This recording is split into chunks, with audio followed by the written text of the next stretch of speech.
our 7 and 8 principles, which you might recall before we had the most recent 2024 adopted Article 2 bylaws change to what you described as JETPIG, our values. Before that, we had 7 principles that included the inherent worth and dignity of every person, justice and equity and compassion in human relationships, that we accept and encourage one another to spiritual growth, that we believe in the free and responsible search for truth and meaning, that we support and engage the democratic process in relations, a commitment to improving our global community, that each person was entitled to justice, liberty, and equity, and or maybe not equity, and 7, respect for the interdependent web of existence for which we all are a part of. And so I think that 7th principle speaks so much to your topic on climate and environmental justice. And after this, maybe many years after this, Paula Cole Jones introduced an 8th principle, which included very specific language and a call to action that we all dismantle racism and other oppressions as a form of justice work, as a part of our spiritual journeying toward wholeness. What the 8th principle did was call us into account. It was the only actionable item that's listed in those principles, because it asks that we accountably dismantle racism and other oppressions. Yeah, thanks for going over that, Dana. And like real quick, if we can just kind of give the class a tiny little synopsis of what we're providing here. Um, so I can start. You all know, okay, normally I am working with Elena, but the universe had a little bit different plans to, rearrange life a little bit. And Dana expressed that on the chat that, she could use some support and making some recordings together to cover, our material. And I thought that would be a really good opportunity to fill a need for me, but also, to hopefully help Dana out too. So from my perspective, what I'm hoping to get out of this and put into it is reviewing the my topic, which is climate and environmental justice, with Dana for the units that cover, I think 1993 or 4-ish to about 2004. And maybe that was all that in a bag of chips. I can't remember if that was the title of it. With Dana to incorporate it with her topic, which maybe you can give give me a brief description of your topic so I can make sure I'm, working with you right. Definitely, absolutely. And thank you so much, Catherine or Kay, for doing this with me. And I'm so glad that it's filling a need for you as well. My topic is principles and beliefs within our Unitarian Universalist denomination and faith. And throughout our units, we've seen this stretch and change. We've seen, or at least I see, this thread of how each of our topics is informing our principles and beliefs. Whether those are focused on the 7 principles, the introduced 8th principle, which many congregations have adopted across the nation, and to and through our current values that we've identified since 2024, that change in adoption of the Article 2 bylaws. And so what I'm looking forward to discussing is your unit, all that in a bag of chips. We're talking about the 90s. And of course, Dr. Meg is always up on the lingo. I don't know if you remember those Lay's commercials and the slang of the time. And yes, referring to people especially as that, or an event being all that and a bag of chips. So I'm really looking forward to discussing how your units and this particular decade, the work of climate justice, environmental justice, has informed our values and principles, where and or how we see those showing up. And I think it kind of, I guess it almost goes without saying that if we as a denomination have taken the time to write up resolutions and bring this forward, be it as an action of social witness or immediate witness, or a resolution or change in our bylaws, that clearly there is some belief that we hold, and there is some principle of integrity that we want to be aligned with that is showing through the justice work that we're doing. So I feel like my topic is expansive. It's like, oh, yes, everything hits on principles and beliefs, right? Like the fact that we do not pass a resolution represents a lack of commitment, a lack of buy-in, a lack of willingness to do a thing, right? Yeah. And it speaks for us throughout time. So I'm really interested to hear, how do you see environmental justice and climate change showing up for us in the 90s to early 2000s? What are you seeing in these resolutions and meetings and works this year that is really lighting you up?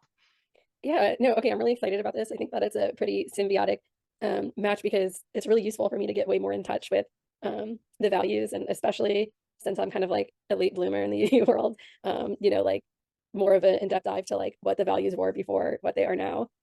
So I'm very excited about this and to see what comes of it and what I learn through discussing it. And you're right, Dr. Meg is very up on the lingo. I was born in 1989. I think I've said that in many of my, discussions. But I this time it's like getting into my memories of like, oh yeah, these things like definitely are like core to my what I've learned and my mindsets and everything, but not always like the most aware of, like I wasn't so old that I like knew, oh yeah, this is the actual meaning behind things. I was just kind of taking it all in. And yes, I don't remember those commercials, but I definitely remember the saying. And it just makes me wonder. I remember some other like the best thing since sliced bread or something. And I'm like, oh, I wonder if that's like it feels very similar in nature. And anyway, okay. So all that to say, I'm excited. And this period, there were, I believe, 8 resolutions, and the resolutions definitely getting like a little bit meatier. So when we were starting, I feel like the resolutions were this big, and now we're in like the this big territory. And just generically, the content wasn't too different or unique to previous topics that I've discussed in terms of environmental and climate justice, a lot of things about like the poor experiencing like a lot of more of the injustice that comes with environmental problems, toxicity, um, just kind of waking up to like these new developments. And one thing that I did really appreciate, so the first one was just environmental justice, a general resolution. And I think that I've kind of covered the focus of that is, really on how like poor areas tend to be the least equipped for the the impacts of climate change, which ironically are they're probably the least likely people to have caused it because they, of course, aren't expending as many resources typically. Um, Such a smaller carbon footprint than the rest of the country, or especially ours, is carrying. Yeah, exactly. But also within our country, just like maybe somebody who has a mansion versus somebody who, has like a little apartment or something. Mm-hmm. Um, but yeah, so the next one is on the United Nations and Earth Day celebrations, which I think is cool because the Earth Day was yesterday.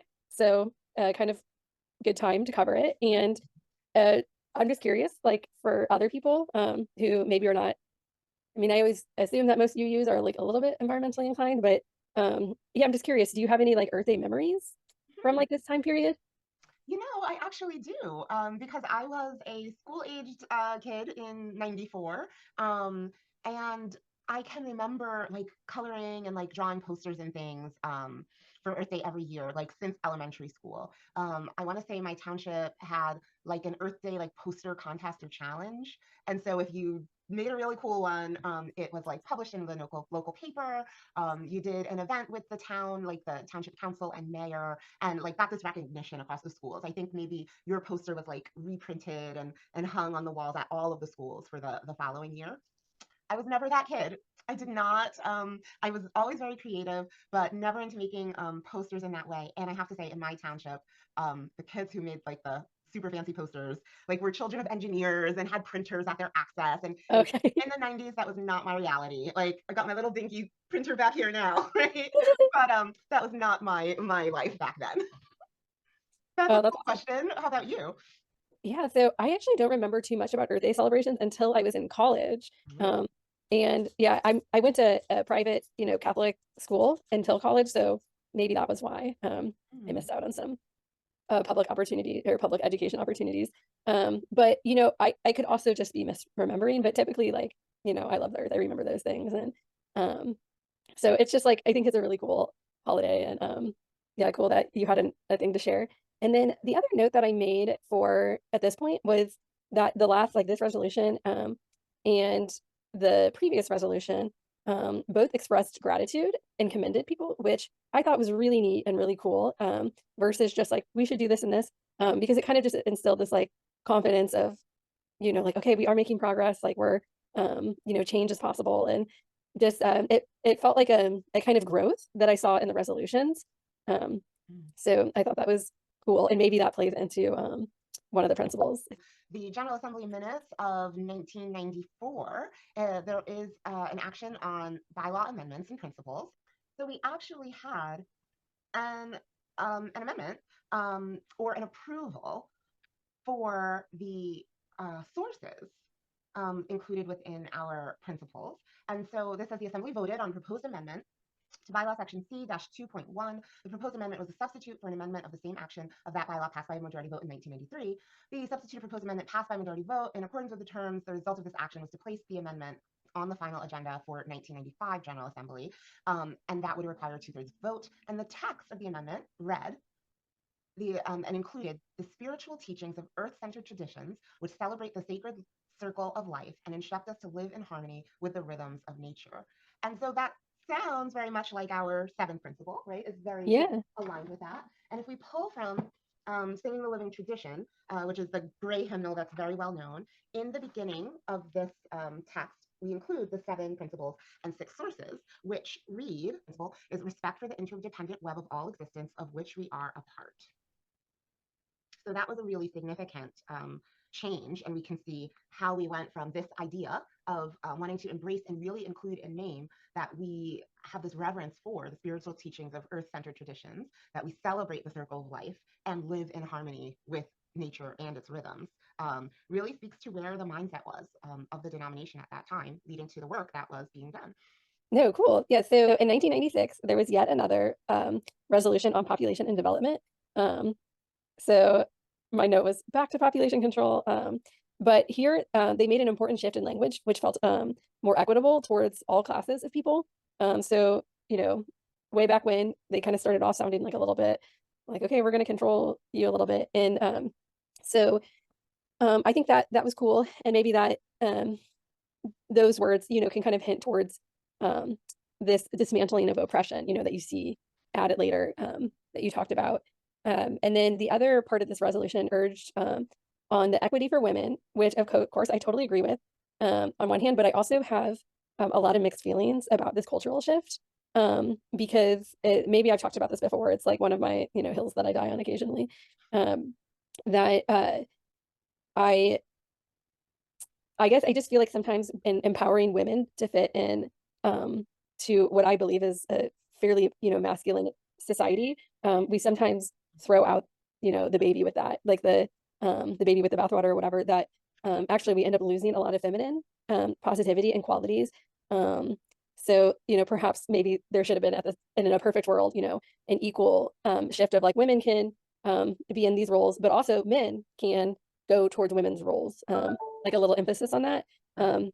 Anyway, that's not like entirely climate sensitive, but it was in one of the resolutions, so I thought it was interesting. Yeah, and I would just say, I mean, it's totally on par with where we have moved today. What comes up for me is this idea of eco-womanism, which is a growing area in womanist religious thought that promotes Yes. earth justice and combines a theoethical and environmental, like ethical analysis with that sense of spirituality, especially for women of color in the movement who are often left out of the narrative of femininity and those impacted and thought to have a relationship with the earth in such a way.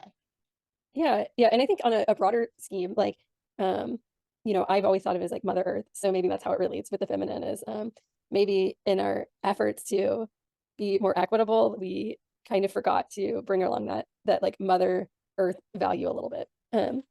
So the next resolution I thought was very interesting. Or, yeah, it's the 1997 general resolution around, and it's called Earth, Air, Water, and Fire. And yeah, the reason I thought it might be interesting for you is because it specifically says, because the 7 principles of the UA connect to the values of democracy, personal growth, and social justice to a recognition of the interdependent web of all of existence. And whereas safe air to breathe, water to drink, and a sustainable environment are essential for life. And then whereas government support for environmental protection and energy conservation programs isn't adequate, therefore be it resolved that the UUA urges its member congregations, affiliate orgs, and individual UUs to increase their efforts to, and then it gives 8 things. Mm. So this one is very blatantly, therefore connecting to that UU value or UU principle, sorry. And so yeah, these things are, I think a little bit, yeah, like kind of meat and potatoesy, like straightforward, matter of fact, like protect threatened and endangered species and their habitats, advocate for clean air, protect public lands, support practice of energy and water conservation, the use of public transportation, and reduce waste of resources in our homes, communities, etc. educate ourselves for these efforts, and then increase government support for environmental protection and energy conservation.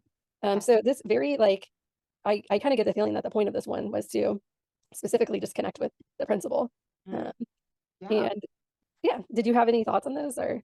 Yeah, I mean, it's a pretty powerful connection. And then what comes right after that actually talks about this toxic threats to children, which also cite the most serious environmental threat to the health of American children being lead poisoning. So acknowledging that as an environmental threat. But this resolution that was introduced to lift the importance of and tout, which again, we hear the language of values in a team of scientists and doctors appointed by the National Academy of Sciences issued a report entitled Pesticides in the Diets of Infants and Children, in which they said that children are at risk of overexposure to agricultural pesticides and other toxins, right? And so again, today we often hear, we believe, we believe in the science and what we can prove, and we believe people and the experiences.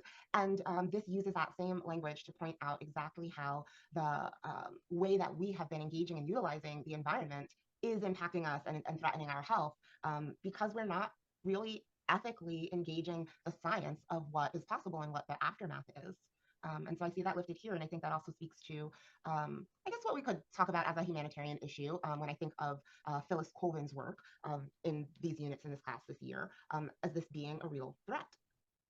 Oh yeah, I mean, I definitely like I have a very strong like Earth center, so it's really easy for me. Like when you ask like, oh, what principles, and you specifically tied it to the seven, like the seventh. But for me, it's like, oh my gosh, it's everything. Like we live on Earth, so every single thing, every single principle feels like it's directly corresponding. But yeah, I liked that resolution on toxic threats to children because there were facts in it, and I'm a scientist, so it was easier to read. It was like, all right, this is I appreciate Definitely. this.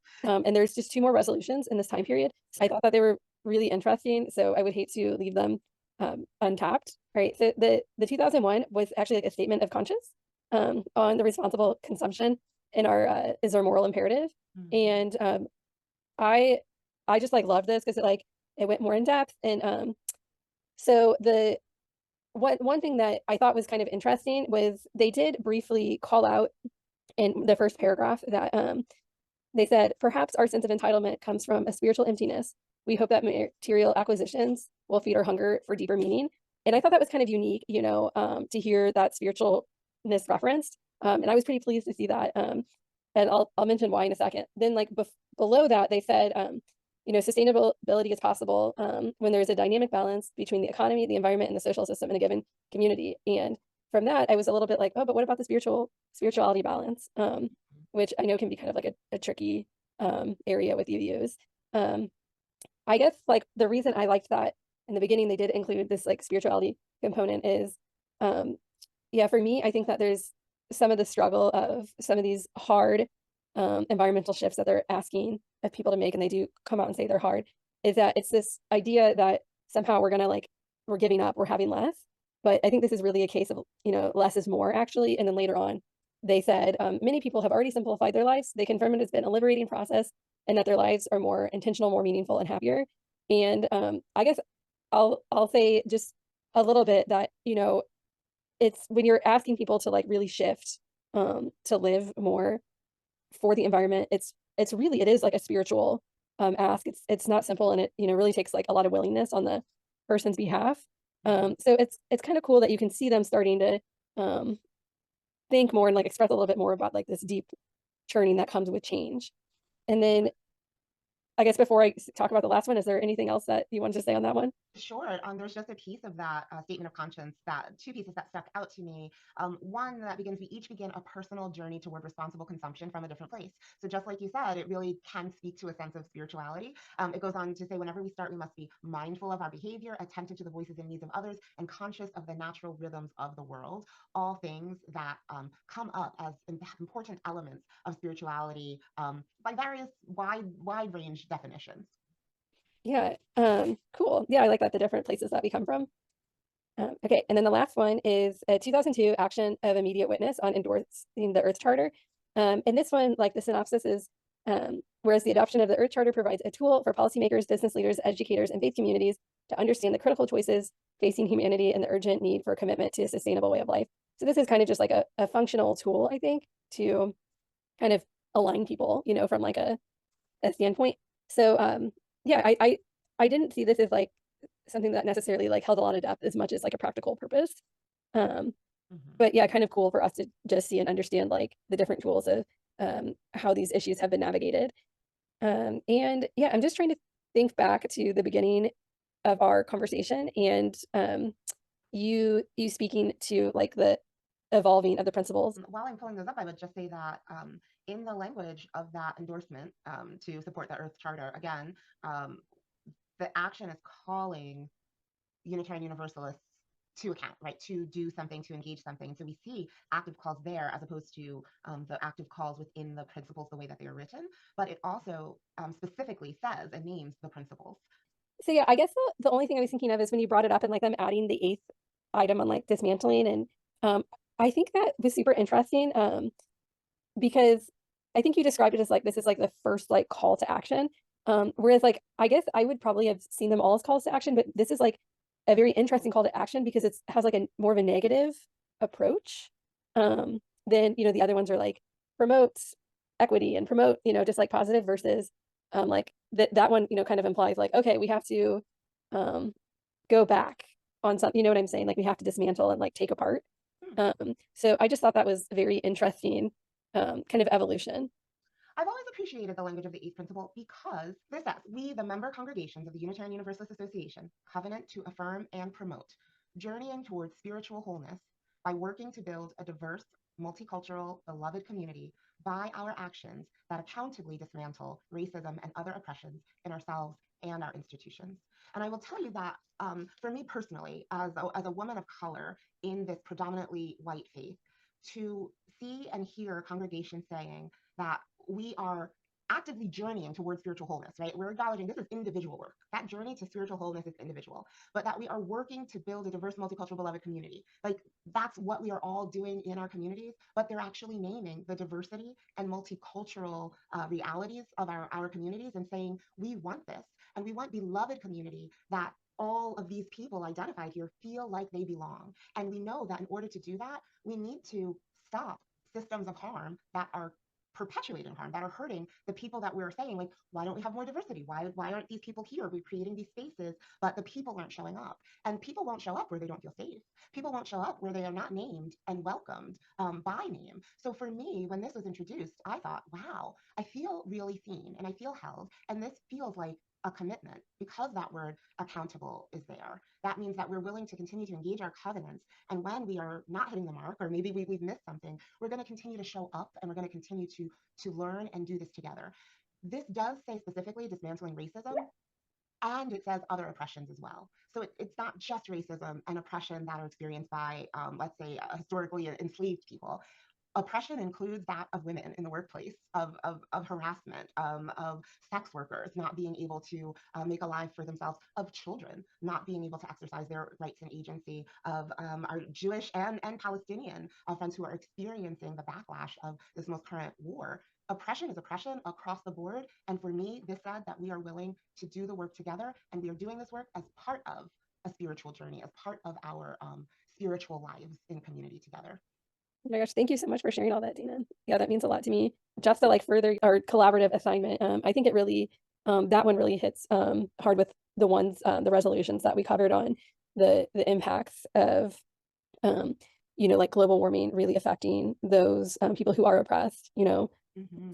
for whatever their oppression is, and they of course have the least amount of resources to deal with that. And I think it's kind of cool to see the more like the statement of conscience kind of going forward reflect some of the arc of the environmental work.